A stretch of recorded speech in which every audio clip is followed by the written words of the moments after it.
Apex Legends has been out for almost a week now and players are still trying to learn all the game has to offer, including legend abilities and the best weapon combos. There aren't many tutorials in the game, so I thought that I'd put together and explain some of my favourite tips and tricks that I've picked up in my time playing so far. So to start, you run faster when you put your gun away. Use this to quickly escape, flank or get into the safe zone faster. By default, press 3 on PC to do this, and on console, hold Y or triangle. The mill dots on the full screen sniper scope scale and move correctly based on the distance to your target and projectile speed. With this plus the rangefinder, it's super easy to hit targets at long ranges. Here for example with the longbow, let's say I want to hit the top of the rock where it meets the grass. The rangefinder on the right is telling me it's about 560 meters away, so if I shoot in the center, my shot goes low. However, if I put what I want to hit on the 5 mark on the scope and shoot, my bullet will hit the target. Very simple. Use this to ensure that you're going to hit your first bullet on a long range target without missing and alerting them. When you're dropping in the game and playing as Mirage, you can use your decoy when gliding down. If you really want to bamboozle players in the sky, you can send your decoy off in one direction and then head somewhere else. This really does work well and it throws people off. They might spend ages looking out for a player who isn't there while you loot in a different location. Frag grenades, how do they work? As far as I can tell, there's no way to prime them, but as soon as you throw a grenade, it will start a 4-second timer before it explodes. Use this on long range targets to surprise them and not give them any time to escape the fuse. The trajectory line that you see is 100% accurate too, and insane long range grenade kills are possible if you use it right. Arc stars are a little different, but don't underestimate them. They rip through shields, can be stuck to targets and apply a slow effect. However, they don't start to tick down their fuse until they hit something. As soon as they stick, after 3 seconds they will explode. Really good for ambushing people, these things are. You may have found the Prowler PDW but instantly dismissed its value because by default it's a 5-round burst gun, and not many people like burst guns, especially for close range. However, if you manage to find the Hopper Select Fire Receiver attachment, you can enable full auto on this baby, and trust me, it shreds at close range and uses heavy ammo. It packs a real punch. Consider trying it out with the Hopper if you're lucky enough to find one. It might quickly become your new favourite primary weapon. Next, movement, very important in this game. You're going to want to slide as much as possible when moving to help make yourself less vulnerable to gunfire. Not only that, but you can slide for a very long time, so if you're wanting to get somewhere faster, it's often much easier to just slide down a hill, for example. Now sadly there's no wall running in Apex because even though it is set in the Titanfall universe, you don't play as pilots and you don't have jump packs, but you can climb walls that are really high. Run towards a wall, jump, and you'll do a little scramble to get up. You can't do this forever, but it does mean that you can reach ledges that may look out of reach. Well worth knowing. You can hang on to walls too by releasing forward just before you complete the vault animation. Useful if you want to chill or just cancel what you've done.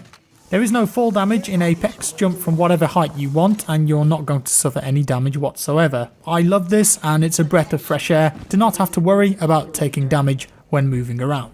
Landing on the supply ship right at the start of the game, whether it's in mid-air or already on the ground, can net you with some very strong loot from the get-go. Consider dropping onto these ships at the start, but be careful, they tend to be hot drops as many people go for them. Risk, reward, you choose. What about melee attacks? How do they work? As far as I can tell, they will only ever do 30 damage from any direction. You can do jump kicks too, but they don't seem to apply any more damage. They do look really cool though.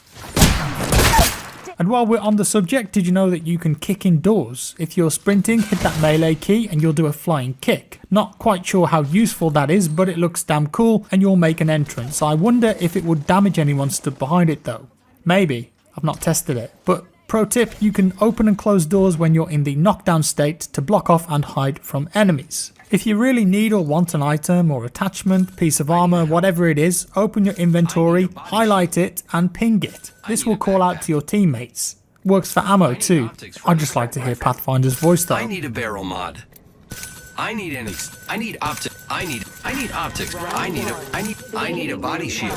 This next tip isn't really about movement, but it's related to getting around the map. Dotted around you'll notice balloons with ropes. If you use those ropes and head up to the top of the balloon, your character will be able to go back into glide mode just like you do at the start of the game. Make sure that you're facing the direction you want to go before you ride to get more distance, and this means that you'll be able to travel far distances if you really need to get out of trouble or get away from the ring. Some of the characters in this game, especially the bigger ones, feel like they're moving slowly, but the developers have confirmed that all of the characters move at exactly the same speed. The reason for this is that some of the bigger characters have slower moving arm animations, and so they feel slower, but they're in fact the same speed. When a new round starts, a random hot zone will be displayed on the map with a blue circle. These areas are high tier loot and have a chance to spawn a fully kitted golden weapon. Definitely worth going to.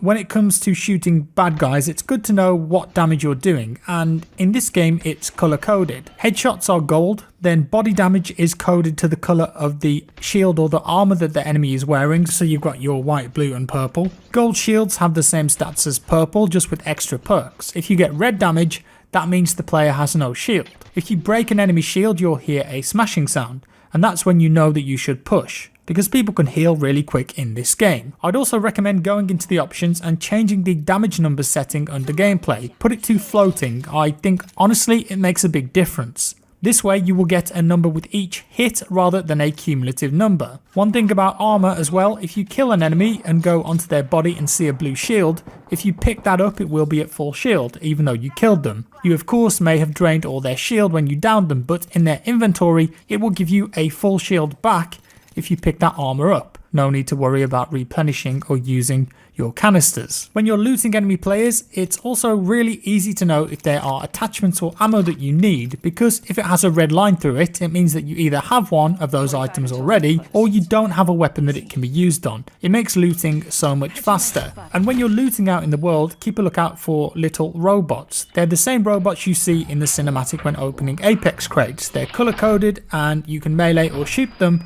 and they will drop good loot. They make a little sound too, so easy to find. Attachments in this game automatically transfer to new weapons you've picked up if they fit. No more worrying about removing attachments first and transferring them across. If you have an attachment in your inventory that doesn't fit any of your weapons, but then you pick up a weapon that it would fit, the game automatically attaches it. Brilliant. It makes your life so much easier. It's also worth knowing that when you kill enemy players, their crates will be color coded based on what items they have. If the highest ranking item they have is a blue, then the crate will be blue.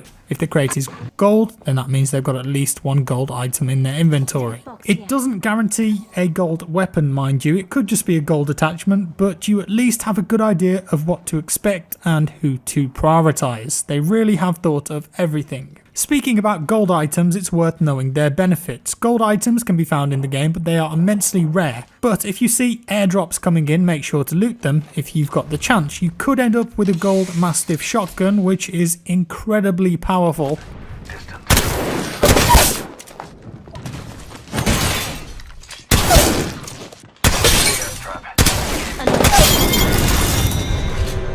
Or the Kraber sniper rifle, which is slow firing but it's got insane one-shot damage. You can also find gold attachments, such as the digital threat, which is a scope, and also gold gear that you can wear. The thing about the golden gear too is that it can offer passive perks. If you find a gold helmet, it will offer faster tactical and ultimates while you're wearing it. Gold armor means you'll gain full shield back if you execute an enemy. That's the finishing move that you can do on a downed opponent. And if you manage to get your hands on the gold backpack, it will mean that health and shield consumables take half as long to use. It's really quick, and the gold KO shield gives you the ability for a one-time self-revive if you go down. Some of these are more useful than others, but it's worth knowing their advantages. I mentioned passive abilities on gear too. Well, each of the legends has their own passive ability, so learn those well. For example, Wraith has a passive ability where you'll hear whispers if someone is aiming at you. Bangalore, on the other hand, moves faster if someone spots you or starts shooting at you while sprinting. Pathfinder has a really interesting passive where he can go to survey beacons that are dotted around the map on top of buildings, and if he uses them, it will tell him and the squad where the next zone is going to be. Every character has a passive, so it's worth knowing what they are for when you're playing and for when you're coming up against other players. One of the best features about Apex is the contextual ping system, so make sure you use it as much as possible. With this you can put down a simple marker, say to suggest an area to go to teammates, but it's way more than that. Hit the ping button on a supply box and it will tell your teammates where it is. Ping that same supply box that happens to be opened and the game will instead tell your teammates that it's been opened, so it's best to watch out. You can ping individual items on the ground as well, so for instance there may be a piece of armor or a weapon on the ground that you can directly ping and it will show up for your teammates. As well as that, you can use it to tell teammates where enemies are. Double tap the button and it automatically changes the ping to a red one to alert teammates to enemy locations. The whole system is just so well done, and you can tell that the team have spent a long time perfecting and refining it. Use it as much as you can because that's what it's there for. Arguably one of the biggest features of Apex that isn't in any other BR games is the ability for teammates to respawn back into the game. If a teammate goes down and then is killed, you've got a certain time limit to run over to their crate and pick up their chip. You can then take that chip to one of the respawn stations around the map. They're green on the map. Your teammate will then respawn back in on a dropship, but they won't have any of their gear and they will need to loot again. Each respawn station can only be used once. However, if 2 of your teammates die and you pick up both of their chips, you can use one station to revive them both at the same time. And that is about all I've got for you today, guys. I hope you learned something new, and I really hope that these tips and tricks can help you out in Apex Legends and get that victory for you. If you enjoyed it, please consider sharing the video and leaving a like down below. Thank you so much. Also, leave a comment if you've got any tips that you've learned that I didn't mention here. If you didn't like the video, dislike it, not a problem. Subscribe if you want to see more. Hit that bell, and I'll see you in the next one.